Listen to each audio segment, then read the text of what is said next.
Sa isang maliit na bayan na nalimutan na ng panahon, may isang lumang Victorian na bahay na nakatayo, tinatakpan ng mga anino ng puno at pader na nabalot ng sapot. Ang mga tao roon ay nag-uusap ng mahina tungkol sa Rivington House, na sinasabing pinamumugaran ng mga espiritu ng mga dating naninirahan dito.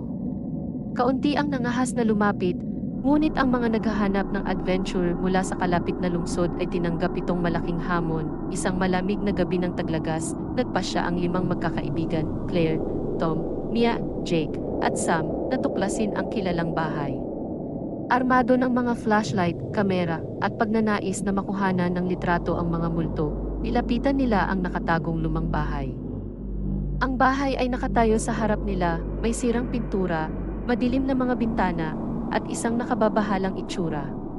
Isang malamig na simoy ng hangin ang pumasok sa paligid na nagbibigay ng labis na kaba sa kanila. Talaga bang gagawin natin ito? Tanong ni Mia, may bahid ng pagdududa sa kanyang boses. Ang hangin ay umuungol sa mga puno, at ang grupo ay nagpalitan ng mga nerbiyosong tingin, syempre. Magiging epic ito, sagot ni Jake, subukang takpan ang kanyang sariling pangamba sa pamamagitan ng pagkukunwari. Ipapakita natin sa mga multo na hindi tayo natatakot. Sa isang banda, binuksan ni Claire ang pinto, na nagbukas sa madilim na daanan na puno ng alikabok at mga alaala. Ang hangin sa loob ay mabigat, parang buhay, at ang amoy ng amag ay sumasabit sa mga dingding. Isang magarang hagdan ang makikita papuntang itaas. Ang mga anino ay nagsasayaw sa mga sulok, naglalaro sa kanilang imahinasyon. Maghiwalay tayo, suhestyon ni Claire, ang kanyang pagnanasa ay umaapaw. Mas marami tayong matutuklasan kung hiwa-hiwalay tayo. Mia at Jake, kayo ang nasa itaas. Tom, Sam, at ako ay susuriin ang ibabang palapag. Okay lang, sagot ni Mia, kahit ang kanyang puso ay tumitibok ng mabilis sa ideya ng paglilibot sa bahay. Ang iba ay tumango, ang thrill ng pakikipagsapalaran ay unti-unting nag-aalis ng kanilang pangamba. Habang si Mia at Jake ay umakyat sa mga maingay na mga hagdan, ang hangin ay lumamig na parang nakabalot sa kanila. Ang pangalawang palapag ay tila tahimik, ang bawat hakbang ay umuungo sa mga pasilyo. Nakatagpo sila ng isang nursery, ang wallpaper ay nalalagas at bulok na, mga alaala ng masayang nakaraan. Ang mga alikabok ay lumulutang sa hangin, at ang sinag ng araw na pumapasok sa maduduming bintana ay bumubuo ng mga multong anyo sa sahig. Tingnan mo ito, sabi ni Jake, habang hawak ang isang punit na teddy bear. Parang nandito ito ng matagal. Inihagis niya ito kay Mia, at nasalo ito na may nerbiyosong tawa. Ngunit habang sinusuri niya ang laruan, isang kakaibang pakiramdam ang sumalubong sa kanya. Parang may nanonood. Sa mga sandaling iyon, narinig nila ang isang mahina, umaawit na tunog na parang isang lulabi na umuusbong sa hangin. Ito ay matamis ngunit malungkot, nagdadala ng panggigilala sa kanilang mga gulugod. Tumingin si Mia sa paligid, ang kanyang puso ay tumitibok ng mabilis. Saan galing iyon? Bulong niya, ang kanyang mga mata ay malaki sa takot. Hindi ko alam, pero nakakatakot, sagot ni Jake, tumingin sa pinto. Habang sila ay nakatayo sa takot, ang awit ay huminto, napalitan ng isang mahinang bulong. Tulungan mo ako. Samantala, sa ibaba, sinisiyasat ni Claire, Tom, at Sam ang maalikabok na silid-kainan. Ang isang nagniningas na kandila sa mesa ay nakatawag ng pansin, nagliliwanag sa isang salamin na tila nanginginig na parang tubig. Lumapit si Tom, tumingin sa lalim nito. Sa isang sandali, naisip niyang may isang tao sa likod niya, ngunit nang lumingon siya, wala namang anuman. Imahinasyon mo lang iyon, dude, sabi ni Sam, sinisikap na gawing magaan ang sitwasyon. Ngunit ang hindi komportabling pakiramdam ay nananatili sa hangin, lalo pang tumitindi sa bawat saglit. Ano ito? Tanong ni Claire na nagtuturo sa isang lumang portrait ng pamilya na nakasabit sa dingding. Ang mga mukha ay tila nanunood sa kanila, ang mga mata ay kumikislap na may kakaibang liwanag. Nanlalamig siya, umakbang pabalik habang ang kandila ay nagniningas muli, nagbibigay ng mahabang anino na sumasayaw sa buong silid. O sige, nakakakaba na ito, sabi ni Tom, lumilingon sa pinto. Baka dapat na tayong maghanap ng iba. Habang papunta sila sa itaas, ang bahay ay tila buhay, ang mga pader ay bumubulong ng mga sikreto. Lumiko sila sa kanto at tumungo sa nursery. Sa oras na maabot nila ang pinto, isang malakas na tunog ang umalingaw-ngaw sa buong bahay, at ang pinto ay biglang bumukas, na nagbubukas sa mga mukha ni Mia at Jake. Ang kanilang mga mukha ay maputla. Ano ang nangyari? Tanong ni Claire, ngunit bago sila makapagpaliwanag, nagsimulang umugong ang mga pader. Ang lulabi ay bumalik, mas malakas ngayon, puno ng pangangailangan. Ang mga laruan sa nursery ay nanginginig at ang hangin ay naging mabigat sa pakiramdam ng pagkabalisa. Lumabas tayo. Sigaw ni Mia, ngunit ang mga salita ay nalubog ng sabayang mga tinig na bumangon sa paligid nila. Ang mga bulong ay naging mga sigaw, isang koro ng pagdadalamhati at hinanakit. Nang biglang, isang madilim na anino ang lumitaw sa pintuan.